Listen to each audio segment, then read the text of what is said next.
जय हिंद दोस्तों, नमस्कार। कैसे हैं आप सब? उम्मीद है एकदम शानदार, लाजवाब, ज़बरदस्त, बेहतरीन, जिंदाबाद और बड़े ही शानदार बेहतर अंदाज में आप सभी अपनी तैयारी के साथ जुटे हुए हैं।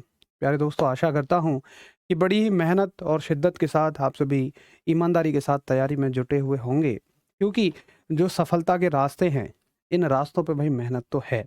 हालाँकि आप सभी बहुत अच्छी मेहनत कर भी रहे हैं, लेकिन मैं तो कहूँगा कि आप अपनी सभी जैसे-जैसे एग्ज़ाम नज़दीक आए, अपनी मेहनत को थोड़ा-थोड़ा सा अवश्य ही बढ़ाते चले जाइए। तो कल की क्लास से मैं एक क्वेश्चन लिख देता हूँ। अच्छा, अभी तो ख़ैर क्वेश्चंस प्रैक्टिस चली हुई है, तो क्या ही क्वेश्चन लिखा जाएगा, ठीक है, क्लास को शुरू करेंगे। आ जाएँगे एक बार सभी मेरे शेर और हमारी गुड़ियाएँ, फिर हम क्लास को शुरू करेंगे। अभी हमारे साथ जुड़ चुके हैं, रोहित हैं, लवकुश हैं, अंकित हैं, काव्या, शशि हैं। सभी दोस्तों को गुड इवनिंग, नमस्कार, आदाब, सत श्री अकाल, जय श्री राम, राधे राधे। और मैं एकदम बहुत बढ़िया हूँ। आशा कर रहा हूँ कि आप सभी भी बहुत अच्छे हैं। आप सभी के घर परिवार में माता-पिता, भाई-बहन सभी एकदम बहुत अच्छे हैं। और अगर किसी भी कारण से, किसी कारण क्या, फाइनेंशियल कारण से अगर चीज़ें अच्छी नहीं हैं, तो फिर मैं मानता हूँ कि आप सभी मेहनत करिए, ताकि आने वाले कल में आप सभी उन चीज़ों को बहुत अच्छा बना पाएँ। ऐसा आवश्यक भी है। चलिए, तो अगर आप सभी की इजाज़त हो, फिर हम कल के सेशन को कंटिन्यू करें। कल हमने 10 क्वेश्चन लगभग देख लिए थे, आज तकरीबन 25 क्वेश्चन और देखेंगे हम। तो आपका पूरा चैप्टर जो साउंड है, ये बिल्कुल कंप्लीट हो जाएगा। ठीक? चलो, सभी की इजाज़त आ रही है। शुरू करो, शुरू करो। ठीक है जी भाई, ये लो हो गया शुरू। और ये रहा आप सभी के सामने 11वां सवाल। और आज का तो बिल्कुल पहला सवाल ही लोको पायलट से शुरू हो रहा है। सवाल है, यदि दिए गए वेग पर किसी ध्वनि तरंग की आवृत्ति बढ़ाई जाए, तो इसके तरंग दैर्ध्य पर क्या प्रभाव पड़ता है? ध्वनि तरंग की आवृत्ति बढ़ाई जाए, तो इसके तरंग दैर्ध्य पर क्या प्रभाव पड़ता है? तो कल हमने एक फॉर्मूला देखा था, उसमें हमने देखा था कि किसी भी तरंग का वेग बराबर होता है आवृत्ति गुणा तरंग दैर्ध्य। ठीक है? अगर यहाँ से मैं आवृत्ति निकालूंगा, तो ये क्या हो जाएगी? c बटे लैम्डा हो जाएगी। अब वो कहता है कि अगर इसकी आवृत्ति बढ़ाई जाए, तो आवृत्ति अगर बढ़ाओगे तो तरंग दैर्ध्य पे क्या प्रभाव पड़ेगा? तरंग दैर्ध्य घटेगी, क्योंकि उल्टा रिलेशन है। और आप देखो, ये सवाल तीसरी बार रिपीट हो रहा है मेरे हिसाब से, तीसरी या दूसरी बार। और पहले ये किस में पूछा गया था? शायद जूनियर इंजीनियर की परीक्षा में, ग्रुप डी में भी पूछा था, इसी को लोको पायलट में पूछ लिया है। तो मैं हमेशा कहता हूं कि जब मैं ग्रुप डी के सवाल कराऊं, तो कभी आप विचलित मत हुआ करो कि हम तो लोको पायलट की तैयारी कर रहे हैं, आप ग्रुप डी के सवाल क्यों करा रहे हैं। रेलवे के लिए कोई अंतर नहीं है साइंस में, सबकी साइंस बराबर रखती है। तो क्या कहेंगे आप? अगर आवृत्ति बढ़ेगी तो तरंग दैर्ध्य में कमी हो जाएगी। तो इसका करेक्ट आंसर ऑप्शन क्या बनेगा? डी। बहुत बढ़िया। चलो, तो आशा कर रहा हूँ कि आप सभी को ये क्वेश्चन समझ में आ गया। बहुत बढ़िया। एक बार मनोज का स्क्रीनशॉट दे देना। एएलपी में ग्रेविटेशन की एक वीडियो नहीं है, कोई बात नहीं, मैं देखता हूँ। अगला सवाल देखेंगे, तरंग का आयाम होता है, बताइए। तरंग का आयाम होता है, तो तरंग का आयाम का मतलब क्या है? तरंग की एक समय अवधि में तरंग द्वारा तय की गई दूरी। देखिए, तरंग की एक समय अवधि में तरंग द्वारा तय की गई दूरी तो आयाम नहीं होता है। अगर हम आयाम को अच्छे से पढ़ें और अगर हम देखें कि मान लो हमारे पास एक तरंग है, ठीक है, ये हमारे पास एक तरंग है, और मान लो ये तरंग ऐसे करके चल रही है, ठीक है, ऐसे करके ये चल रही है। अब हम देखें तो ये तरंग कितना ऊपर उठी या कितना नीचे आई, इसी चीज को हम आयाम कहते हैं, एम्पलीट्यूड कहते हैं। और जितना ये ऊपर जाएगी उतना ही ये नीचे आएगी। तो आयाम क्या होता है कि माध्यम के कणों द्वारा मध्य स्थान के किसी भी तरफ, किसी भी तरफ का मतलब चाहे ऊपर या नीचे, तय की गई अधिकतम दूरी ही क्या कहलाती है? आयाम कहलाती है। तो करेक्ट आंसर ऑप्शन क्या होगा? करेक्ट आंसर ऑप्शन हो जाएगा आपका आयाम का ऑप्शन बी। ठीक है। अब देखो, आप जो कह रहे हो कि 1 सेकंड में तरंग द्वारा तय की गई दूरी, तो हालांकि ऐसी तो कोई परिभाषा नहीं है। 1 सेकंड में लिए गए चक्करों की संख्या को हम क्या बोलते हैं? आवर्तकाल। लेकिन 1 सेकंड में तय की गई दूरी के लिए कोई परिभाषा नहीं है। अगर ऐसा भी होता कि तरंग दैर्ध्य क्या है, तो तरंग दैर्ध्य का आंसर भी ये होता कि एक शृंग से अगले शृंग तक की या एक गर्त से अगले गर्त तक की दूरी को तरंग दैर्ध्य कहा जाता है, वेवलेंथ कहा जाता है। ठीक है, तो इसका करेक्ट आंसर ऑप्शन क्या रहेगा? बी। थोड़ा सा, बस थोड़ा सा ध्यान से आपको क्वेश्चन को करना है। चलो अगला सवाल, बहुत बढ़िया। इसका आंसर मैं सभी से चाहूंगा, और नंबर डाल के करिए, है ना, क्वेश्चन का नंबर डाल के।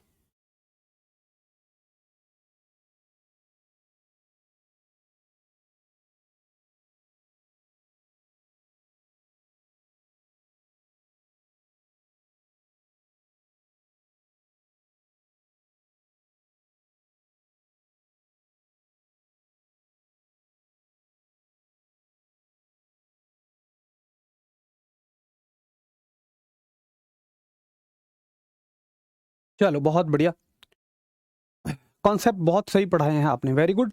अगर आप देखिए क्वेश्चन खुद से कर पा रहे हैं, तो मैं मानूंगा कि तुम्हारी और मेरी जो मेहनत है, मेरी कॉन्सेप्ट पढ़ाने की, आप सभी की रिवाइज करने की, बिल्कुल सफल हो रही है ना। क्वेश्चन देखिए, 500 हर्ट्ज आवृत्ति का स्रोत 0.4 मीटर तरंग दैर्घ्य की तरंगें उत्सर्जित करता है। तरंग को 600 मीटर की दूरी तय करने में कितना समय लगेगा? देखो, अगर हम ये देखें, जब भी सवाल आए ना, तो आप ये देखो आखिर हमसे पूछा क्या गया है और हमें दिया क्या गया है। तो दिया गया है, देखो कुछ सवाल तो देखते ही समझ में आ जाते हैं कि ये फॉर्मूला लगेगा, जैसे पिछला वाला था। लेकिन कुछ सवालों में नहीं समझ आएगा, उसके लिए सीधा सीधा डेटा को लिख लो। जैसे 500 हर्ट्ज आवृत्ति, यानी कि फ्रीक्वेंसी दे दी है हमें 500 हर्ट्ज का स्रोत 0.4 मीटर तरंग दैर्घ्य, वेवलेंथ कितनी है? 0.4 मीटर की तरंग उत्सर्जित करता है। तरंग को 600 मीटर की दूरी तय करने में, दूरी कितनी है? डिस्टेंस है आपकी 600 मीटर, डिस्टेंस है 600 मीटर, तय करने में कितना समय लगेगा? आपसे पूछा जा रहा है टाइम कितना लगेगा।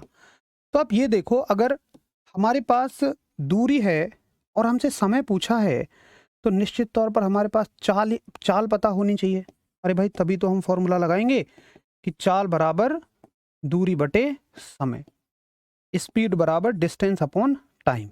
ठीक है, अब देखिए, चाल बराबर दूरी बटे समय। अब हमें निकालनी है चाल।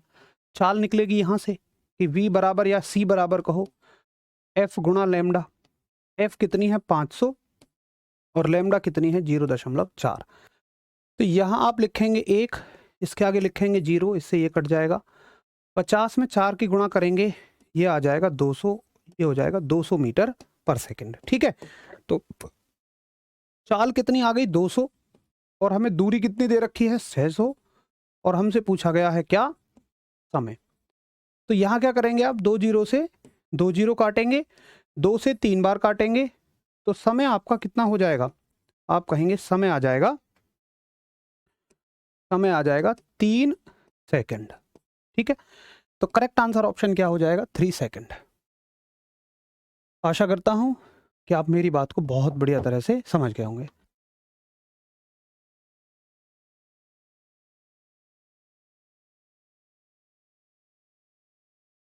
चलो ठीक है, बहुत बढ़िया, वेरी गुड।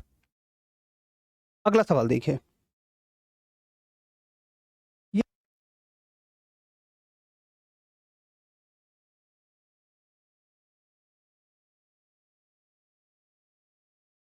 चलो चलो अगला सवाल देखो। ध्वनि तरंगें में यात्रा नहीं कर सकती हैं, और 14 क्वेश्चन का आंसर आप करो। 14 क्वेश्चन का आंसर आप सभी करेंगे। ध्वनि तरंगें में यात्रा नहीं कर सकती हैं,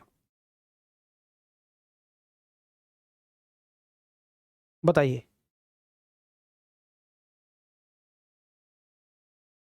इसका सभी लोग आंसर करेंगे, और मैं 14 क्वेश्चन का जब तक आंसर नहीं करूंगा, तब तक आप लोग नहीं बताएंगे, क्योंकि मैं चाहता हूं इसका आंसर आप सभी करें।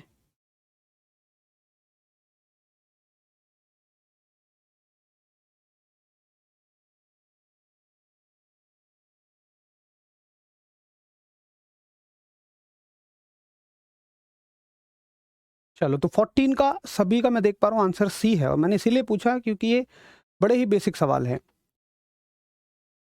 तो आंसर है आपका कि ध्वनि तरंगें किस में यात्रा नहीं कर सकती हैं? तो ये बिल्कुल निर्वात में यात्रा नहीं कर सकती हैं, क्योंकि ये कैसी तरंगें हैं? वैद्युत चुंबकीय तरंगें हैं। एनटीपीसी का पूछा गया सवाल है। अच्छा, एक सेकंड रुको। ठीक है, ये सवाल देखो 15वां, इस पे फोकस मत करना, इस पे फोकस करना। 15वां सवाल, और 15वां सवाल है, इसका आंसर नंबर डाल के करेंगे। ध्वनि में से संचरण कर सकती है। देखो मैं एक बात बोलता हूं कि एक ही सवाल को ना पूछने के 100 तरीके हैं। मैं अगर ये चाहूं कि सवालों की मदद से आपको सारे तरीके याद करवा दूं, रटवा दूं, आप खुद से चाहें कि मैं सारे सवाल रट लूं, तो वो बिल्कुल मूर्खता की बात है, मेरी भी आपकी भी, क्योंकि इतने सवाल रट पाना संभव ही नहीं है। लेकिन एक बार तुमने कॉन्सेप्ट समझ लिया और तुम महसूस भी कर रहे होगे, तो सवाल चाहे जिस तरह से आ जाए, जितने हम कर रहे हैं वैसे ही नहीं, इसके 4 गुने तरह से भी सवाल पूछ ले तो भी तुम सॉल्यूशन कर दोगे। ठीक है ना? चलो, ध्वनि में से संचरण कर सकती है, तो भाई ध्वनि किस में से संचरण कर सकती है बताइए? गैस में से संचरण कर सकती है, ठोस में से भी कर सकती है, द्रव्य का मतलब देखो इंग्लिश देख लो, लिक्विड है, तो लिक्विड का मतलब द्रव हो गया, तो मैं तो कहूंगा भैया सभी विकल्पों में से संचरण कर सकती है। तो 15 का सभी का आंसर ए भी आ रहा है। बहुत बढ़िया बात है कि ध्वनि लिक्विड में भी चल सकती है, सॉलिड में भी, गैस में भी। हमने बड़े अच्छे तरीके से सीखा था। अब एक बार ना 16वें क्वेश्चन का ना गलती से सवाल यहाँ पे आ गया है, तो क्वेश्चन देख लो, ध्वनि गमन नहीं कर सकती है। चाहो मैं लिख दूंगा, इसका क्वेश्चन था ध्वनि गमन नहीं कर सकती है। अब ये सवाल तो अभी पढ़ा था हमने, पिछला सवाल यही था, ध्वनि गमन नहीं कर सकती। ये देखिए पिछला सवाल यही था, लेकिन ये देखो एनटीपीसी में पूछा हुआ है और ये एएलपी में पूछा हुआ है। तो फिर से वही बात यहाँ पे साबित हो रही है कि रेलवे के लिए ये मैटर नहीं करेगा कि एग्जाम कौन सा है, उसके लिए तो भाई साइंस साइंस है, वो हर एक का स्तर उतना ही रखेगी। बहुत बढ़िया नीरज, वेरी गुड। चलो, तो आरआरबी एएलपी में पूछा है कि ध्वनि गमन नहीं कर सकती है, बताइए ध्वनि किस में गमन नहीं कर सकती है? तो आप कहेंगे कि ध्वनि गमन नहीं कर सकती है किसमें? ध्वनि गमन नहीं कर सकती है निर्वात में। देखो मैं इसी बात को कह ही रहा था अभी, फिर भी एक महाशय ने कह दिया कि तुम एनटीपीसी के सवाल क्यों करवा रहे हो, ग्रुप डी के क्यों करा रहे हो, एएलपी के कराओ। मतलब मुझे लग ही रहा था कि तुम ये बात कहना दो, मैं उससे पहले तुम्हें संतुष्ट करने की कोशिश कर रहा हूँ, फिर भी उन्होंने कह ही दिया। चलो भाई साहब, आपका भी बड़ा बड़ा धन्यवाद। अगला सवाल देखो, ध्वनि तरंग की आवृत्ति मापने का मानक क्या है? अच्छा, ऐसे तो नाराज नहीं हो कि तुम तो ज्यादा सवाल करवा रहे हो हमें, है भाई, कि तुम खाली एएलपी एएलपी के करा दो। तो मैं इसलिए करवा रहा हूँ क्योंकि यही सवाल रिपीट हो जाएंगे एएलपी के लिए भी। पता चला ग्रुप डी के सवाल एएलपी में आ गए, इसलिए ज़्यादा से ज़्यादा सवालों की प्रैक्टिस करो। यार बच्चे तो मुझे लग रहा है परेशान रहते हैं कि टीचर क्लास में क्वेश्चन नहीं करवाते, मैं ज़्यादा करवा रहा हूँ, शायद तुम इसलिए परेशान हो गए हो। अगला सवाल, ध्वनि तरंग की आवृत्ति मापने की मानक इकाई क्या है? तो आवृत्ति को बताओ किस में मापा जाएगा? आप सभी का आंसर आ रहा है बी ऑप्शन, हर्ट्ज। तो ध्वनि मापने की जो इकाई है वो क्या है? हर्ट्ज है। ठीक है, चलो अगला सवाल देखो, एएलपी में आया हुआ सवाल है, बताइए ध्वनि निम्न में से क्या एक है? ध्वनि निम्न में से क्या एक है? ध्वनि निम्न में से क्या एक है? तो आप कहेंगे कि ध्वनि जो है वो कैसी तरंग है, बताओ, विद्युत चुम्बकीय है, सतह है, ज्वारीय है, यांत्रिक है? तो भाई आपका करेक्ट आंसर ऑप्शन होना चाहिए कि ध्वनि एक मैकेनिकल वेव है, यानी कि ये एक यांत्रिक तरंग है। ठीक है, ध्वनि एक यांत्रिक तरंग है। तो 17 का सभी का, अच्छा पिछले क्वेश्चन का 18 का भी बी आंसर आ रहा है, वेरी गुड। अगला सवाल देखो, प्रैक्टिस तो जितनी कर लो ना उतना अच्छा है। पता है किसी भी एग्जाम को क्रैक करने का तरीका होता है कि जो ऑर्गेनाइजेशन उसे करा रही है, मान लो रेलवे के सवाल हैं, चाहे वो किसी भी परीक्षा के हों, सबके उठाओ और प्रीवियस ईयर रगड़ दो, ये सबसे बेस्ट तरीका होता है। कभी यूपी पुलिस के सवाल करो तो यूपी के अंतर्गत आने वाली सभी परीक्षाओं के सवाल रगड़ दो, अपने स्तर की, सबसे बेस्ट होता है। सवाल है, मनुष्य के लिए ध्वनि का श्रव्य परास लगभग कितने तक होता है? बताइए, मनुष्य के लिए ध्वनि का श्रव्य परास, तो ऑडिबल रेंज लगभग कितनी होती है? एनटीपीसी स्टेज 2 का है ये, मानो ये मेंस का सवाल है। अब जरा देखो इसमें दम कितना है। क्या ऐसा है कि मेंस का सवाल है तो लेवल बढ़ के आया होगा? मेरे हिसाब से तो प्री जैसा ही है। तो भाई सीधी बात है, 20 से 20,000 हर्ट्ज। आप सभी का 19 का डी आंसर आ रहा है, बिल्कुल बढ़िया है। प्रिंस कह रहे हैं क्या ध्वनि तरंगें विद्युत चुम्बकीय हो सकती हैं? देखो जो मैंने लिखवाया है वो तो ये लिखवाया है कि ध्वनि तरंगें विद्युत चुम्बकीय नहीं है। विद्युत चुम्बकीय में कुल 7 तरंगें मैंने लिखवाई, उनमें मैंने कहीं ध्वनि तरंग नहीं लिखवाई। अब तुम अपनी तरफ से कुछ भी बनाओ, जैसे तुम मुझसे कहो कि भैया क्या सूर्य 20 हो सकते हैं, तो भाई वो तुम जानो, मैंने तो एक ही पढ़ा है, शायद सर ने भी, किसी अध्यापक ने भी तुम्हें एक ही पढ़ाया। तुम कहो क्या रेलगाड़ी लोहे की जगह कागज की हो सकती है, जैसे जब तुम एएलपी बन जाओ तो हो सकता है कि तुम जो कमेटी हो, बोर्ड हो, उससे ये भी सवाल कर सकते हो कि भाई लोहा क्यों बना रहे हो तुम, लकड़ी की रेलगाड़ी बना दो, क्या रेलगाड़ी हो सकती है, भाई वो तो तुम जानो। भाई साहब जब जो चीज़ करवा दी है फिर उसमें एक तो होता है डाउट आना, एक होता है डाउट बनाना। तो तुम डाउट बना रहे हो यार, क्यों बना रहे हो डाउट? जो जब तुम्हें लगा कि यार, मतलब तुम्हें ऐसे ऐसे लगता होगा यार सब कुछ कैसे समझ में आ सकता है, कुछ तो कहीं से तो डाउट निकलना चाहिए। तो तुमने सोचा कि यार मैं यही पूछ लूं कि है नहीं है, पता है तुम्हें नहीं है, मैंने भी लिखवाया, फिर कह रही हो, क्यों नहीं हो सकती है? भाई मतलब क्यों नहीं हो सकती है ना, तुमने कहा था क्या ये नहीं है, वह नहीं है तो है ही नहीं। अगला सवाल, तरंगें चमगादड़ को उनके रास्ते में आने वाली बाधाओं का पता लगाने में मदद करती हैं। तो ये भी ग्रुप डी का सवाल है। और कौन सी ध्वनि होती है वो होती है आपकी अल्ट्रासोनिक, यानी कि पराश्रव्य ध्वनि, जो कि होती है 20,000 हर्ट्ज से ज्यादा। ठीक है, 20,000 हर्ट्ज से ज्यादा। तो मैं अपने आप पे शक होने लगता है जब चीजें आपको बढ़िया तरह से समझ में आने लगती हैं। अगला सवाल देखो, ये एएलपी में आया हुआ सवाल 30 अगस्त का। यार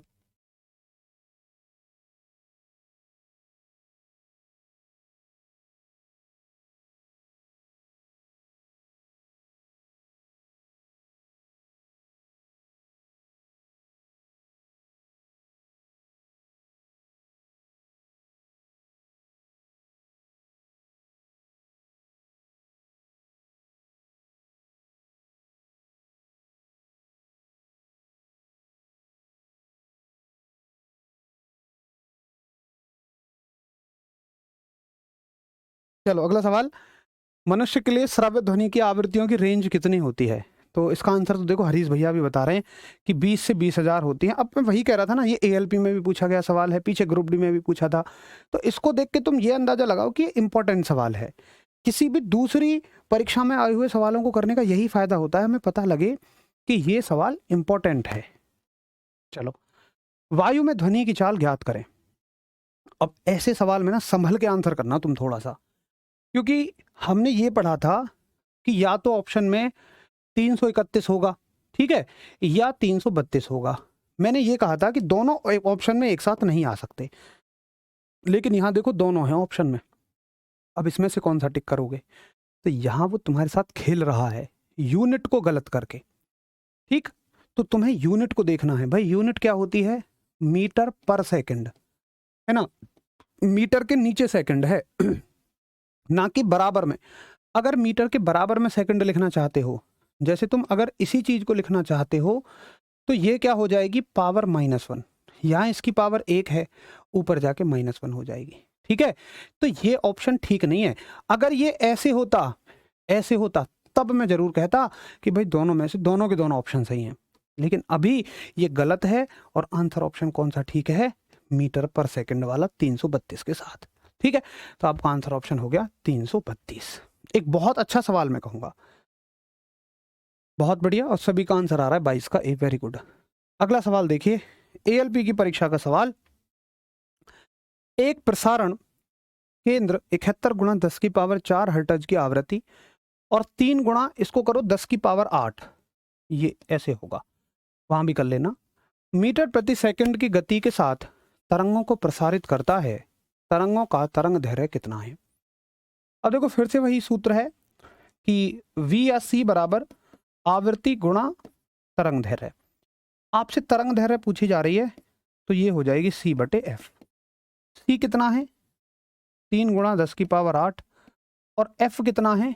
F है 71 गुणा 10 की पावर 4। ठीक है, करिए सॉल्व। ये है 3/71, तो 3/71 को सॉल्व करिए और गुणा 10 की पावर कितनी हो जाएंगी? 3 में 71 का भाग देके देखो एक बार, तो देखो ये है 10 की पावर 8 और ये ऊपर जाके किसकी हो जाएंगी? -4। तो एक बार सभी बताओ 3 में 71 का भाग देके कितना आ रहा है? बाकी अगर तुम यहाँ लगभग 70 मान लो तो हमारे लिए आसान हो जाएगा। फिर तो आप ऐसे करो, जैसे मान लो मैंने यहाँ 70 मान लिया कैलकुलेशन करने के लिए, तो जीरो की तो बना दूंगा मैं पावर, मैं ऐसे सॉल्व करूंगा कि मैं 0 की बनाऊंगा पावर, ये 4 और 1 5 पावर हो जाएंगी, ठीक है, ऊपर 8 है, ये नीचे 5 पावर माइनस की हो जाएंगी, ठीक है, और ये हो जाएगा 3/7। तो 3/7 का मतलब लगभग 7 चौक 28, 0.4, 7 चौक 28, 2 बचेंगे और 7 दूनी 14, लगभग इतना आएगा, 6 बचेगा, और 7 दूनी 14 लगभग 6 बचेगा, 7 7 49, 7 8 56, लगभग 8 जाएगा इतना। अब ये हो गया 0.428 गुणा 10 की पावर 3। इसका मतलब क्या है? इसका मतलब है 0.428 गुणा 10 की पावर 3 का मतलब है 1000। इसमें 1000 की गुणा करो, लगभग 428 आ जाएगा। तो 428 के आसपास कौन सा आंसर है? 422। तो करेक्ट आंसर ऑप्शन होगा 422। बहुत बढ़िया। अगर तुम 71 करते हैं तो एग्जैक्ट आंसर ऑप्शन आपका यही आता। तो यही सवाल ग्रुप डी में ऐसा पूछा था, ऐसा ही सवाल लोको पायलट में पूछ लिया, बस वहां थ्योरी थी और यहाँ न्यूमेरिकल दे दिया, ठीक है। चलिए अगला सवाल देखिए, फिर से एएलपी का सवाल है। वायु में 0 डिग्री सेंटीग्रेड ताप पर ध्वनि की गति कितनी होगी? तो एक आप पैटर्न समझो, देखो ऐसा सवाल ग्रुप डी में दिया, यूनिट की गलती करे आदमी ये सोच के, फिर से यही सवाल यूनिट के साथ आपको एएलपी में दे दिया, तो भाई अन्य अन्य परीक्षाओं के सवाल रिपीट होते हैं, इसलिए बार बार सवाल कराने का फायदा आपको होता है, समझे। अब यहाँ यूनिट देखो, पहली बात तो ये होती है 332 मीटर पर सेकंड, चलो 331 भी होती है, लेकिन मीटर पर सेकंड तो हो भाई, यहाँ तो पर सेकंड नहीं है, ये यूनिट की वजह से गलत हो गए। और 330 तो कहीं नहीं पढ़ी हमने, क्या पढ़ी है? 332 पढ़ी है, ठीक।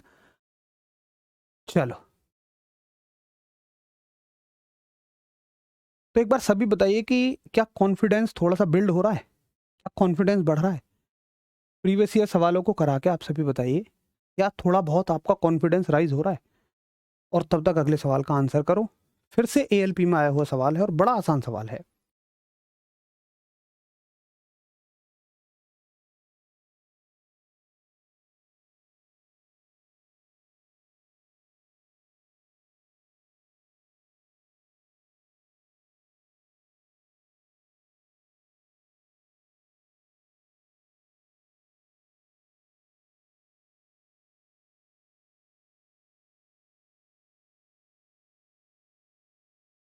चलो बहुत ही बढ़िया।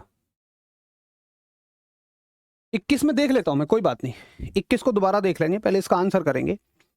निम्नलिखित में से कौन सा सत्य है? ध्वनि का वेग होता है, तो ध्वनि का वेग सर्दी और गर्मियों में, भाई गर्मियों में तापमान ज्यादा होता है, और हमने पढ़ा था कि तापमान ज्यादा होने से क्या होता है? ध्वनि का वेग बढ़ जाता है। तो तापमान ज्यादा होने से ध्वनि का वेग गर्मियों में बढ़ जाता है। तो मेरे हिसाब से डी आंसर ऑप्शन है कि सर्दियों की तुलना में गर्मियों में अधिक होता है ना, ये हमने पढ़ा था। चलो एक बार 21 का आंसर देख लेता हूं मैं, क्या समस्या आ रही है 21 में। मनुष्य के लिए ध्वनि, श्रव्य ध्वनि की आवृत्तियों की रेंज कितनी? ओह सॉरी, यहां पे लगा हुआ है किलो हर्ट्ज। अच्छा ये तो गलत हो जाएगा भाई, 20,000 किलो हर्ट्ज नहीं होगा, ये होता है आपका 20 से 20,000 हर्ट्ज, है ना, ये होता है। इसमें से ऑप्शन देख लो। तो क्या 200 किलो हर्ट्ज को हम 20,000 कहेंगे? भाई 200 किलो का मतलब है कि किलो का मतलब है 3 जीरो, और हमें कितनी जीरो चाहिए थी? 4, यहाँ तो 5 हो गई, गलत हो जाएगा। अच्छा ये तो वैसे ही गलत है, 20 किलो हर्ट्ज, किलो का मतलब है 3 जीरो, चलो ये रेंज तो सही है, ये रेंज होनी चाहिए थी 20 हर्ट्ज, तो इसने दी हुई है 14 हर्ट्ज, तो फिर 20 के नज़दीक नज़दीक कौन सी है? 14 ही है। तो करेक्ट आंसर ऑप्शन डी होगा। बिल्कुल सही बात है, आप सभी ने इस बात को पकड़ लिया, बहुत बढ़िया। यानी कि आप सभी चीज़ें ढंग से देख के पढ़ रहे हो। 21 का सी नहीं होगा, क्योंकि यहाँ तो किलो लगा हुआ है, और यहाँ लोगे तो ये 16,000 हो जाएगा, जबकि होता ये 20,000 है, तो इसके ये नज़दीक है। यहाँ अंतर लोगे तो देखो यहाँ अंतर पड़ेगा भाई कितना हज़ार का? 16,000 से 20,000, 4,000 का, और यहाँ कुल 6 का अंतर है, 6 का अंतर छोटा है, उसको ले सकते हैं हम, ठीक। चलो अगला सवाल देखो, ग्रुप डी का सवाल फिर से एक बार। चलो गणेश मीना, थोड़ी सी खुद की लापरवाही है बस, बाकी आप जैसे टीचर कहीं नहीं देखा, बहुत मज़ा आ रहा है पढ़ने में। अरे गणेश भाई कोई बात नहीं है, अगर कहीं थोड़ी बहुत लापरवाही हुई है तो अभी तो हमारे पास समय है अच्छा खासा। देखो बड़ी बात ये नहीं होती कि हमसे लापरवाही हुई है, बड़ी बात होती है अपनी लापरवाही को पहचान लेना। जिसने पहचान लिया वो सुधार लेगा, उससे कोई दिक्कत नहीं है। जो पहचान ही नहीं पाया, समस्या उससे होती है। तो तुमने पहचान लिया, ये बहुत अच्छी बात है। टाइपिंग मिस्टेक नहीं है यार, हर चीज़ को ऐसे टाइपिंग मिस्टेक थोड़ी कह सकते हैं। यही था वो सवाल। समुद्री जल में ध्वनि की चाल, तो मैंने कहा था देखो हमें दुनिया की तमाम वस्तुओं में तो ध्वनि की चाल नहीं पढ़नी है, लेकिन जितनी लिखवाई है उनमें से कम याद रखनी है। और समुद्री जल में कितनी लिखवाई थी मैंने आपको? 1531। तो 1531 को सही टिक करेंगे। 1498 होती है जो आपका सामान्य जल होता है। सामान्य जल में ध्वनि की चाल 1498 रहती है और समुद्री जल में 1531 रहेगी। ठीक है, चलिए अगला सवाल। और ये सवाल भी मैंने आपको करवाया है, अब इसको देखेंगे आप बढ़िया से।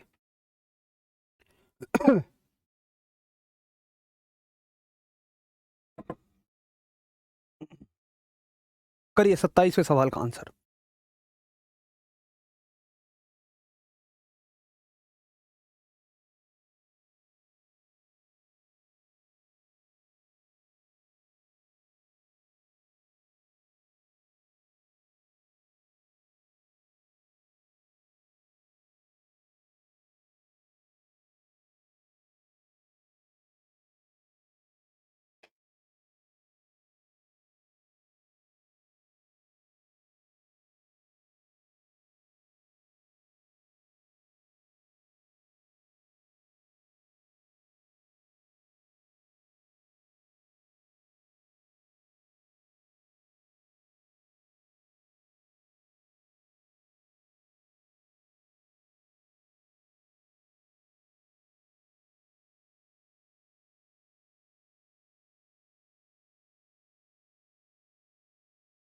हो गया, चलो बहुत बढ़िया। तो आप सभी का आंसर कुछ का बी आ रहा है, कुछ का सी। देखो हमने क्या पढ़ा था, एल्यूमिनियम में ध्वनि की चाल, क्या हमने 6220 पढ़ी थी? नहीं, हमने पढ़ी थी 6420। ठीक है, हमने पढ़ी थी एल्यूमिनियम में ध्वनि की गति 6420। और हालांकि हमने निकल में पढ़ी नहीं थी, लेकिन निकल में याद रखना कि ये 6040 होती है। ठीक है, निकल में कितनी होती है? 6040। तो ये बिल्कुल ठीक है, लेकिन ये गलत है। तो आप कहेंगे कि केवल बी ही सत्य है, केवल बी ही सत्य है, ए सत्य नहीं है। ठीक है, चलो बहुत बढ़िया। अगला सवाल देखेंगे। ध्वनि का प्रसार में अधिकतम होता है, propagation of sound is maximum in. ध्वनि का प्रसार में अधिकतम होता है, तो ध्वनि का प्रसार मतलब साउंड सबसे तेज किस में चल पाता है? तो साउंड हम देखें तो सबसे ज्यादा चल पाता है ठोसों में, यानी कि सॉलिड्स में। ठीक है, चलो भाई बीच से मत जुड़िए यार, अगर आप बीच से जुड़ रहे हैं तो बीच से मत जुड़ो, फिर शुरू से एक बार कर लो आप। अगला सवाल देखिए, एएलपी का सवाल है। एक ध्वनि तरंग की आवृत्ति 4 किलो हर्ट्ज है, फ्रीक्वेंसी कितनी दे रखी है? 4 किलो हर्ट्ज। तो किलो का मतलब कितना हो जाता है? 4000। किलो का मतलब 4000 हर्ट्ज। तथा तरंग दैर्घ्य 40 सेंटीमीटर है, इसकी वेवलेंथ कितनी है? 40 सेंटीमीटर। ध्वनि तरंग के द्वारा 3.2 किलोमीटर की दूरी तय करने में लगा समय कितना है? दूरी है 3.2 किलोमीटर की दूरी तय करने में लगा समय कितना होगा, टाइम कितना होगा? तो फिर से वही सवाल है, हम इन दोनों की मदद से क्या निकाल लेंगे? चाल। अब चाल बराबर क्या होता है? दूरी, फ्रीक्वेंसी, आवृत्ति गुणा तरंग दैर्घ्य। तो आवृत्ति कितनी है? 4000। ठीक है, और तरंग दैर्घ्य कितनी है? 40 सेंटीमीटर। लेकिन ये याद रखना कि यहां तुम सेंटीमीटर में नहीं रखोगे, दूरी का ऐसा ही मात्रक मीटर है। तो सेंटीमीटर को मीटर में बदलने के लिए 100 का भाग कर दोगे, तो 12120, ये हो जाएगा 40 40 1600। तो ध्वनि की चाल आ गई, मतलब तरंग की चाल आ गई 1600 मीटर पर सेकंड। अब हमें फॉर्मूला लगाना है, चाल बराबर दूरी बटे समय। ठीक है, दूरी बटे समय। अच्छा, चाल कितनी है? चाल है आपकी 1600 और दूरी कितनी है आपकी? दूरी है 3.2। और किलोमीटर का मतलब कितना हो जाएगा? किलोमीटर में 1000 मीटर। बटे समय कितना है आपका, हमसे पूछा है। ठीक है, चलिए अब यहां से अगर आप समय निकालोगे तो कुछ कट जाएगा। देखो 2 जीरो से 2 जीरो कट जाएंगी। अब इसकी आप डेसिमल हटा लो, बहुत आसान तरीका होता है। पॉइंट हटाओ, पॉइंट के नीचे 1, बाकी अंकों के नीचे 0। ये 0 इससे कट जाएगी और ये इससे कट जाएगा 2 बार, तो t बराबर आंसर आ जाएगा 2 सेकेंड। तो बिल्कुल सेम सवाल रिपीट हुआ है।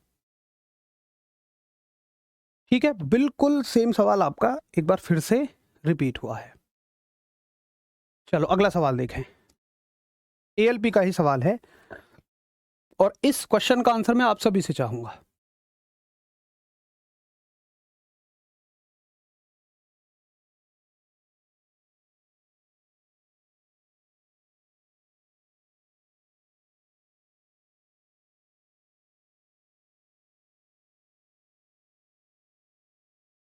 चलो बेबी, बहुत सारा आभार भाई आपके जैसे।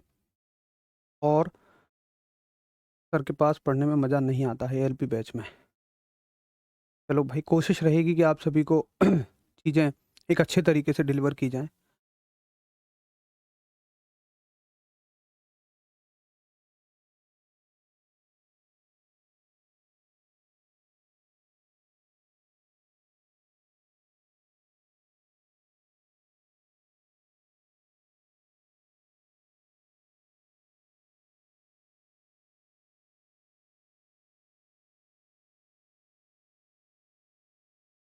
चलो तो बताइए क्या आंसर होगा। सभी का एकदम बढ़िया आंसर आ रहा है और देखते ही आप समझ जाएंगे कि पिच का मतलब क्या होता है। पिच का मतलब होता है आवृत्ति। ठीक है, पिच का संबंध किससे होता है, आवृत्ति से होता है, यानी पिच का रिलेशन होता है फ्रीक्वेंसी से। तो आसान सवाल है। फिर से एक और एएलपी का सवाल कि ध्वनि का तारत्व निर्भर करता है। देखिए ये कब का है, ये 10 अगस्त का है और यही सवाल 20 दिन बाद रिपीट हुआ है कि तारत्व का संबंध किससे है, आवृत्ति से। पता है रेलवे में ना इतने ज़्यादा शिफ्टों में पेपर होता है कि उनके पास सवाल ही नहीं बचते। फिर नए सवाल कहाँ से लाएंगे भाई, ध्वनि चैप्टर है, कितने सवाल दे दोगे उससे, 50 सवाल दे दोगे, 100 दे दोगे। अब उनको तो भाई मतलब मुझे लगता है कि एक चैप्टर से लगभग 500 सवाल हो जाते होंगे, इतनी शिफ्टों में पेपर होता है ग्रुप डी का, एलपी वगैरह का। तो फिर क्वेश्चन रिपीट ही करने पड़ जाते हैं। और ऐसा नहीं है कि स्टैंडर्ड बहुत बढ़ा दें कि ध्वनि से कुछ भी पूछ लेंगे, ऐसा भी नहीं हो पाता। चलो बुक कौन सी लें प्रीवियस ईयर के लिए, यार मैं तो कह रहा हूँ इसके करने के बाद कोई ज़रूरत नहीं है बुक की। बाकी आप उसकी ले सकते हैं। किरण पब्लिकेशन की आई है एक नई, वो ग्रुप में डली हुई थी, किसी बच्चे ने डाला था। चलिए बहुत बहुत बहुत सारा प्यार उन सभी के लिए जो इतना भरोसा दिखा रहे हैं। फिर जब आप इतना भरोसा दिखाते हैं तो मेरी भी यही कोशिशें होती हैं कि आप सबके लिए और बेहतर कर पाऊँ। क्वेश्चन है सोनार का पूरा नाम क्या है। तो आप सभी जाते हैं साउंड नेविगेशन एंड रेंजिंग। सोनार का पूरा नाम है साउंड नेविगेशन एंड रेंजिंग। ठीक है, चलिए वेरी गुड। तो ये हो गए 32 सवाल जो कि कुल मुझे मिले थे सभी परीक्षाओं के मिला के ध्वनि वाले चैप्टर से। तो आशा करता हूँ आप सभी का एक बहुत बढ़िया कॉन्फिडेंस इनमें बढ़ गया होगा। और मुझे तो नहीं लगता, जहाँ तक मुझे याद है, कि 32 के 32 सवालों में केवल एक पॉइंट ऐसा आया, एक सवाल का एक पॉइंट जो हमने क्लास में नहीं पढ़ा था, वो था निकिल में ध्वनि की चाल कितनी होती है। बाकी पूरे 31 सवालों में हर चीज़ शायद क्लास से ही कवर हुई है। ठीक है, चलिए तो अब हम चलेंगे अगले चैप्टर पे और अगले चैप्टर का नाम होगा ऊष्मा एवं तापमान। ऊष्मा एवं तापमान यानी कि हीट एंड टेम्परेचर। तो एक बार सभी बताएं कि आपकी अनुमति है आगे बढ़ने की। अगर हाँ तो थम्स अप कर दें, फिर मैं आगे लेकर चल दूं आपको। और चलो चल के खो जाएं हीट एंड टेम्परेचर की दुनिया में, ऊष्मा और तापमान की दुनिया में।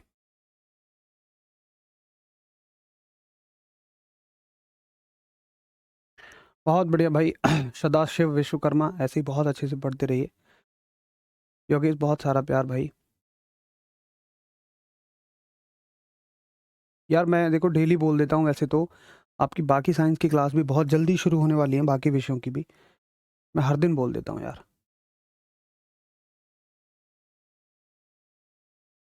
तो एक बार सभी दोस्त हम सब करेंगे। चलो केवल आशुतोष के 2 सवाल गलत हुए हैं, वेरी गुड। 32 में से 30 स्कोर तो एक बहुत अच्छा स्कोर है। आज बस करिए सर। अरे नहीं यार, कल भी क्लास 10 मिनट पहले ही छोड़ दी गई थी। अभी तो बहुत सारा टाइम है यार, 38 हुए ना, 22 मिनट है अभी, तो थोड़ा सा पढ़ लेते हैं ना। चलिए ठीक है भाई, सभी को बहुत सारा प्यार। चलते हैं फिर, शुरू करते हैं। तो देखें, ऊष्मा एवं तापमान, हीट एंड टेम्परेचर। तो इसमें हमें समस्या एक ये आती है कि हमें पहली बात तो यही नहीं पता चल पाता सच में तो कि ऊष्मा और तापमान में फ़र्क क्या होता है। बहुत बेसिक डिफरेंस हमें नहीं समझ आता, लेकिन मैं वादा करता हूँ, सॉरी कि अगर आप चीज़ों को बड़े ध्यान से समझें तो आपको बहुत बारीकी से समझ में आएगा कि ऊष्मा और तापमान में क्या अंतर होता है। तो सबसे पहले हम इसमें तापमान को कवर करेंगे। तो आप हेडिंग डालेंगे तापमान, यानी कि टेम्परेचर। तो एक बहुत साधारण सी भाषा हर पुस्तक में जो लिखी होती है वो यही है, और ये सत्य भी है कि तापमान का मतलब है, अगर मान लो कोई चीज़ हमें ठंडी लगती है तो हम कहते हैं, हमें महसूस होता है कि ये ठंडी है, तो हम कहते हैं इसका तापमान कम है। और अगर कोई वस्तु हमें गर्म लगती है छूने पर, तो हम कहते हैं कि इसका तापमान ज़्यादा है। तो तापमान क्या होता है? तापमान बताता है हमें किसी भी वस्तु के गर्मपन अथवा ठंडेपन के बारे में। और ठंडेपन अथवा गर्मपन के बारे में क्या बताता है कि ये ठंडी है तो कितनी ज़्यादा ठंडी है, और गर्म है तो कितनी ज़्यादा गर्म है। और इस बात को बोलते हैं हम कि उसकी माप बता रहा है, ये उसका मेजरमेंट बता रहा है। अगर जैसे हम हाथ लगाएंगे, मैं कहूँगा यार तो कुछ ज़्यादा ही गर्म है रही है, और अगर कोई चीज़ कम गर्म है, हल्की हल्की, मैं कहूँगा ये तो कम गर्म है यार। तो गर्म तो दोनों हैं, लेकिन एक ज़्यादा है और एक कम है। इस बात का पता हमें किससे लगता है? हमें तापमान से ही तो लगता है, टेम्परेचर से ही तो लगता है।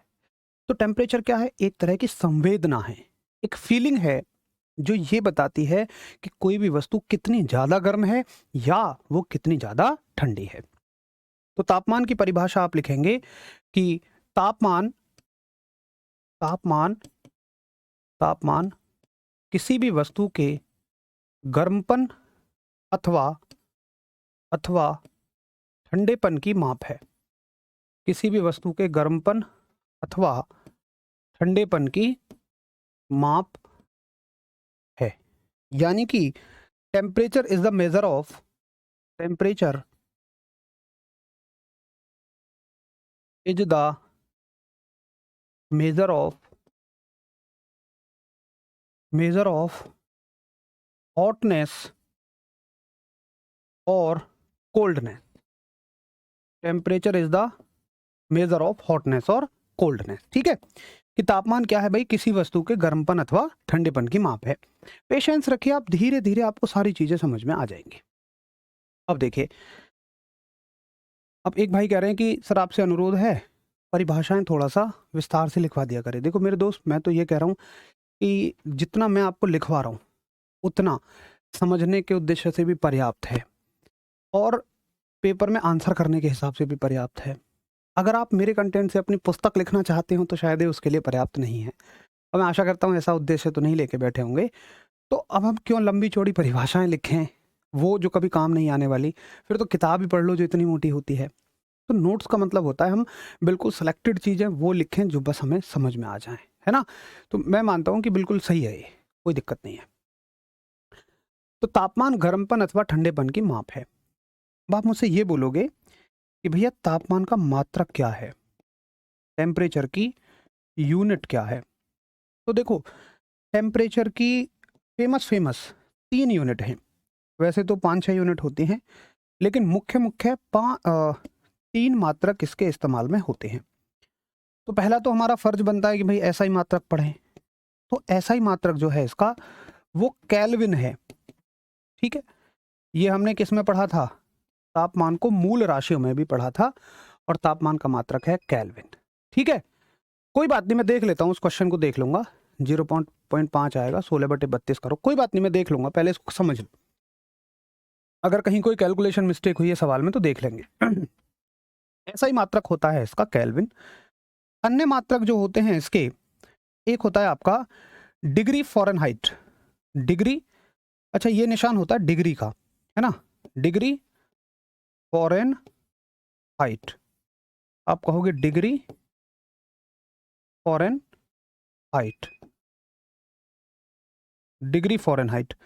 और एक मात्रक जो इंडिया में सबसे ज़्यादा इस्तेमाल में लाया जाता है ये होता है डिग्री केल्विन।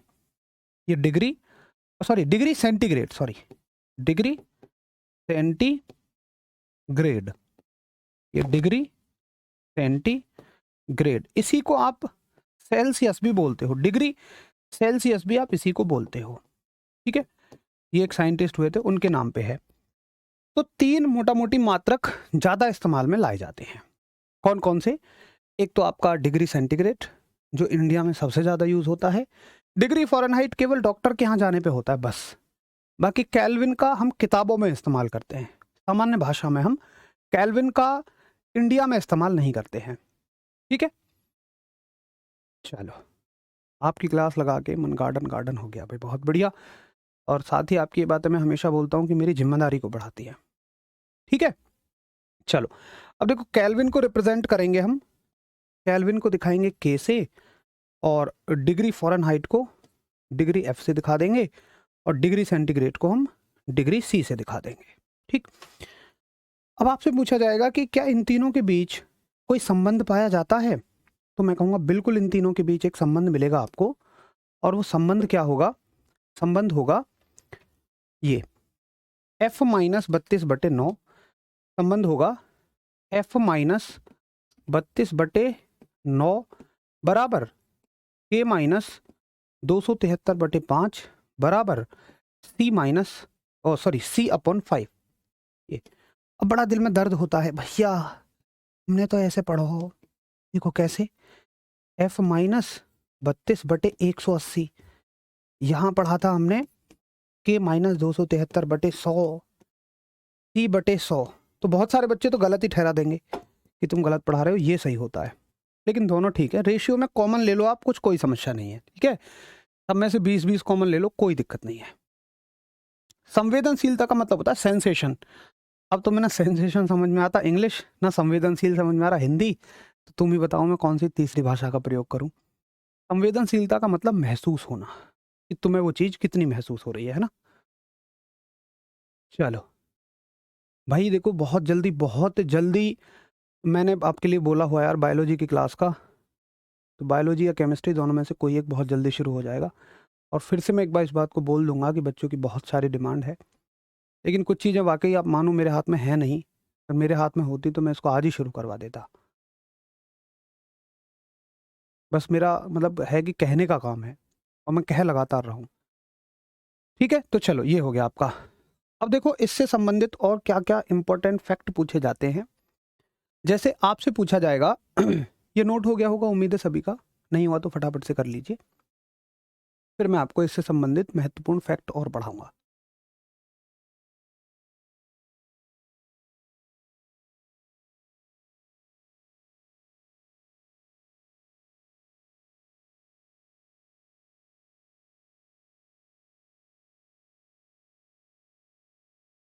ठीक, चलिए तो देखो आपसे पूछा जाएगा, जैसे मान लो इसी फॉर्मूले पे आधारित हम कुछ सवाल करें, तो आप लिखोगे, क्वेश्चन पूछा जाएगा कि बताइए जैसे 27 डिग्री सेंटीग्रेड को केल्विन में बदलिए, 27 डिग्री सेंटीग्रेड को केल्विन में बदलो, बताइए 27 डिग्री सेंटीग्रेड को केल्विन में बदलना है। तो देखो एक ऑप्शन तो आपके पास ये है कि आप इस लंबे चौड़े फॉर्मूले का यूज़ करो, लेकिन मैं तो कह रहा हूँ कोई ज़रूरत नहीं है इसकी। आप सीधा सीधा याद रखो कि डिग्री सेंटीग्रेड को केल्विन में बदलने के लिए 273 जोड़ देते हैं। इस सवाल के माध्यम से ही याद रखो कि डिग्री सेंटीग्रेड को केल्विन में बदलना है तो आपको 273 जोड़ देना है, और 273 जोड़ते ही ये कितना हो जाएगा? 300 हो जाएगा। ठीक है, तो उम्मीद करूंगा कि ये बेहद आसान सी बात आपको बहुत बढ़िया तरह से याद रहेगी। ठीक, अच्छा अब अगला सवाल अगर मैं आपको दूं कि ऐसे ही 127 डिग्री सेंटीग्रेड को केल्विन में बदलो, तो शायद मैं आपसे ये पूछ रहा हूँ बस कि जोड़ करके दिखा दो, क्योंकि एक सवाल ऐसा ही मैंने आपसे ऊपर पूछ लिया है। आप सभी इसको भी कर दोगे, शायद इस पर समय वेस्ट करना बेकार की बात है कि भैया 273 जोड़ दो। ये थोड़ा प्रैक्टिस के लिए दिया है मैंने आपको। 200 और 100 300, 73 और 2700 ये हो जाएंगे 400, तो आंसर आ जाएगा 400 केल्विन। लेकिन अगर मैं आपसे ये पूछूं कि बताओ, मान लो मैं आपसे पूछता हूं कि 273 केल्विन को डिग्री सेंटीग्रेड में बदलो, तो ये मेरे लिए एक अच्छा सवाल है। और मजे की बात जब हो, चलो मैं यहाँ पे 27 देता हूँ, है ना, 27 केल्विन को डिग्री सेंटीग्रेड में बदलो। और अच्छा सवाल ये अब बन जाएगा जब मैं आपको ऑप्शन दे दूंगा। पहला ऑप्शन होगा 300 डिग्री सेंटीग्रेड, पहला ऑप्शन ये हो, बाकी चाहे जो ऑप्शन हो, तो पता है आपको क्या लगेगा? आपको ये लगेगा कि यार बस आप ये सोचते हो 273 जोड़ना है।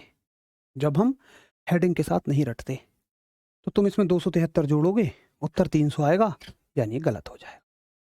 तो ये इसका आंसर नहीं रहेगा, क्योंकि 300 जोड़ा जाता है जब डिग्री सेंटीग्रेड को केल्विन में बदला जाए।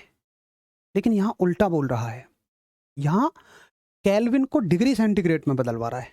ठीक है, तो यहां पर आप याद रखना कि अगर डिग्री सेंटीग्रेड से केल्विन बदलवाए तो जोड़ना है, बस इतना ही याद रखना है। देखो मैं हमेशा जब तैयारी भी करता था तो मेरी कोशिश होती थी कि कम से कम चीज़ें याद रखो बाकी चीज़ें उनसे उल्टा करके निकाल लो, क्योंकि जब हम एक चीज़ पढ़ते हैं ना तो उसका उल्टा भी कुछ ना कुछ होता है, उससे भी संबंधित क्वेश्चन पूछा जाता है। तो उसको तो वैसे ही याद रखो, वो तो उल्टा हो जाएगा कि भाई अगर डिग्री सेंटीग्रेड से केल्विन में बदलना है तो 273 जोड़ेंगे, अगर केल्विन से डिग्री सेंटीग्रेड में बदलना है तो 273 घटाएंगे। क्या इस बात को अलग से आपको कल याद करने की जरूरत है? बिल्कुल भी नहीं याद करना, उल्टा करना है। तो 27 में से आपको कितना घटाना है? 273। अब आपको थोड़ा सा घटाने भी आने चाहिए। देखो पहली बात तो ये प्लस के हैं माइनस के हैं, तो माइनस के ज़्यादा बचेंगे, तो उत्तर आएगा माइनस में। और 73 में से 27 जाएंगे तो कितने बचेंगे भाई? 70 में से 27 गए तो कितने बचे? 27 3 30, 40 43 और 3 46, तो ये बचेंगे आपके 246। ठीक है, माइनस के 246 डिग्री सेंटीग्रेड। अच्छा और मैं बढ़िया बनाऊं इस सवाल को, पता है अगर मैं ऑप्शन ये दे देता ना, ये दे देता कि चलो बी ऑप्शन में देता प्लस के 246 डिग्री सेंटीग्रेड और सी ऑप्शन देता मैं माइनस के 246 डिग्री सेंटीग्रेड, तो पता है आधे तो देखो यहाँ ढेर हो जाते, आधे यहाँ ढेर हो जाते, जबकि कुछ ही केवल सी ऑप्शन तक पहुंच पाते। समझ गए? तो ऐसे ऐसे आप बहुत छोटी छोटी चीजों में भी गलती करते हैं। और कभी पेपर में आपसे रॉकेट साइंस नहीं पूछेगा कि भाई लोको पायलट की साइंस है तो आपसे ट्रेन के इंजन बनाने की प्रोसेस पूछेगा साइंस में, नहीं, चीजें यही रहेंगी लेकिन आसान ही रहेंगी। और सिलेक्शन भी ना कभी गलत, कभी मुश्किल चीजों को गलत करने से नहीं रुकता, सिलेक्शन रुकता है हमेशा जब हम आसान चीजों को गलत कर रहे होते हैं। आसान चीजें गलत करोगे गड़बड़ हो जाएगी। ठीक है, चलो अगला सवाल देखो। अब एक सवाल मुझे आप बताओ कि अगर मैं तुमसे पूछूं कि 0 डिग्री सेंटीग्रेड या मैं तुमसे पूछूं 273 डिग्री सेंटीग्रेड को केल्विन में बदलो, को केल्विन में, तो तुम्हें याद रखना चाहिए कि केल्विन के लिए तो डिग्री सेंटीग्रेड में, सॉरी 273 केल्विन को उल्टा लिख लो इसको, सॉरी 273 केल्विन को डिग्री सेंटीग्रेड में बदलो। अब बताइए क्या कहोगे? तो आप कहोगे यार केल्विन से डिग्री सेंटीग्रेड में बदलना है तो घटा दो, तो कितना हो जाएगा? 0 डिग्री सेंटीग्रेड। तो 0 डिग्री सेंटीग्रेड को 273 केल्विन कहते हैं। ठीक है, अब देखो कृष्णकांत गुर्जर ने कई सारे कमेंट कर दिए, क्या ये नोट्स नीट में काम आ सकते हैं? भाई नहीं आ सकते यार, नीट का स्टैंडर्ड अपने आप में बहुत बड़ा होता है, वहाँ के लिए नहीं। हम तो बेसिक सी चीज़ें पढ़ रहे हैं, पता है आपके स्तर पे मैं मानता हूँ कि ये अच्छी चीज़ें हैं, थोड़े अच्छे लेवल की चीज़ हैं, लेकिन नीट के स्तर पे ये भी बेसिक चीज़ें हैं। तो उम्मीद करूँगा ये आपको समझ में आ गया बढ़िया से। अगर हाँ तो फिर मैं आपको कुछ इंपॉर्टेंट फैक्ट लिखवाई देता हूँ, जैसे नोट डाल के लिखेंगे टेम्परेचर से संबंधित चीज़ें। पहला आपसे बोलेगा कि परम शून्य ताप क्या है, पहला नोट है, ये सभी पेपर में पूछे गए सवाल हैं। परम शून्य ताप यानी कि एब्सोल्यूट टेम्परेचर। देखिए जो भी हमारे पास वस्तुएं हैं, ये हर एक वस्तु इलेक्ट्रॉन प्रोटॉन न्यूट्रॉन से मिलकर बनी है और इलेक्ट्रॉन इनमें गोल गोल घूमता रहता है हमेशा। ऐसा होता है, नाभिक होता है, आपने केमिस्ट्री में पढ़ा हो, नाभिक होता है नाभिक में प्रोटॉन न्यूट्रॉन है और उसके आसपास इलेक्ट्रॉन घूम रहा है। तो इलेक्ट्रॉन के घूमने की गति निर्भर करती है उसके तापमान पर। अगर तापमान ज़्यादा है तो इलेक्ट्रॉन के पास ज़्यादा ऊर्जा है और वो तेज घूमेगा। जैसे जैसे तापमान को कम करते जाएंगे वैसे वैसे उसके घूमने की गति कम होगी, क्योंकि उसकी गतिज ऊर्जा कम होगी, एनर्जी कम होगी। आपने उसको मान लो आप ठंडा करते जा रहे हो, ठंडा करते जा रहे हो, ठंडा करते जा रहे हो, और आप एक ऐसे तापमान पे पहुंच गए कि जब इलेक्ट्रॉनों ने घूमना ही बंद कर दिया। और पता है, अगर किसी भी वस्तु के इलेक्ट्रॉन घूमना बंद कर दें तो वस्तुएं नष्ट होनी शुरू हो जाएंगी, यानी उनका अस्तित्व खत्म हो जाएगा। तो पहली बात तो ये है कि भाई इलेक्ट्रॉन घूमना किस ताप पे बंद करते हैं, उसी को कहते हैं हम परम शून्य ताप। तो परम शून्य ताप क्या होता है कि वह तापमान, इससे संबंधित पहला फैक्ट है, वह तापमान जिस पर अणुओं का संवेग, जिसे हम आणविक संवेग बोलेंगे, इंग्लिश में इसके लिए हम यूज करते हैं मॉलिक्यूलर मोमेंटम, यानी कि मॉलिक्यूल्स में कोई गति नहीं रहेगी, मॉलिक्यूलर मोमेंटम। वह तापमान जिस पर आणविक संवेग शून्य हो जाता है। ठीक है, कैसा हो जाता है? 0। क्या इसे प्राप्त किया जा सकता है? तो आप कहोगे नहीं, इसे प्राप्त नहीं किया जा सकता, मतलब ये न्यूनतम संभव ताप है, इसे प्राप्त नहीं किया जा सकता। ठीक है, इम्पॉसिबल टेम्परेचर है। ये होता कितना है? तो देखो, अगर तुम डिग्री सेंटीग्रेड में देखोगे तो ये होता है -273 डिग्री सेंटीग्रेड मोटा मोटी, और एग्जैक्ट देखोगे तो एग्जैक्ट होगा -273.15 डिग्री सेंटीग्रेड एग्जैक्ट। पेपर में कौन सा लिखना है? कोई एक, चाहे ये लिख लो चाहे ये लिख लो। क्या दोनों आ जाएंगे? कभी भी नहीं आएंगे। आएंगे तो यूनिट गड़बड़ होगी। जैसे हो सकता है यहाँ डिग्री सेंटीग्रेड इनवर्स हो, तो ये यूनिट की वजह से गड़बड़ हो जाएगा। ठीक है, मैं तुमसे पूछूं कि इसे केल्विन में कितना कहोगे, तो तुम कहोगे यार केल्विन में बदलने के लिए तो हम 273 जोड़ते हैं, और मैंने आपको पीछे करवाया भी था कि कहीं करवाया था? नहीं, कोई बात नहीं। डिग्री सेंटीग्रेड को केल्विन में बदलने के लिए तुम क्या जोड़ोगे? मैं इधर कर देता हूँ भाई, डिग्री सेंटीग्रेड में कोई तापमान है, केल्विन में बदलने के लिए 273 ही जोड़ोगे, तो ये क्या हो जाएगा? ये तो शून्य हो जाएगा। तो इसको आप 0 केल्विन भी कह सकते हैं। और केल्विन पैमाना शुरू ही यहां से होता है, केल्विन पैमाना शुरू ही यहां से होता है, 0 केल्विन से। डिग्री सेंटीग्रेड में से -273 कहेंगे। ठीक है, चलो, जिन्होंने बताया था कि उस क्वेश्चन का आंसर 0.5 आएगा उनको समझ आ गया। ठीक है, बहुत बढ़िया, अब रहने दें। वो सही है ना, आप कंफ्यूज हो रहे होंगे, 2 ऊपर था, वो बिल्कुल ठीक था। तो ये हो गया परम शून्य ताप। अच्छा, आगे आप देखिए और क्या क्वेश्चन पूछे जाएंगे आपसे तापमान से। आपसे पूछा जाएगा कि किस तापमान पर, ये बहुत इंपॉर्टेंट सवाल है, किस ताप पर डिग्री सेंटीग्रेड व डिग्री फ़ारेनहाइट के मान की वैल्यू, किस टेम्परेचर पर डिग्री सेंटीग्रेड व डिग्री फ़ारेनहाइट की वैल्यू के मान समान होते हैं। बताओ, किस टेम्परेचर पर इनका मान समान होता है? तो आप कहोगे कि ये होते हैं -40 पे। यूनिट चाहे डिग्री सेंटीग्रेड का हो या फ़ारेनहाइट का हो, ये बहुत इंपॉर्टेंट सवाल है, और इसको ना ऐसे सॉल्यूशन नहीं करना है, इसको आपको डायरेक्टली याद रखना है। तो जीत, आप जो बता रहे हो ना वो कुछ और टेम्परेचर है, वो ये नहीं होता। वो पानी का दरअसल वो त्रिक बिंदु तापमान होता है, ट्रिपल पॉइंट टेम्परेचर।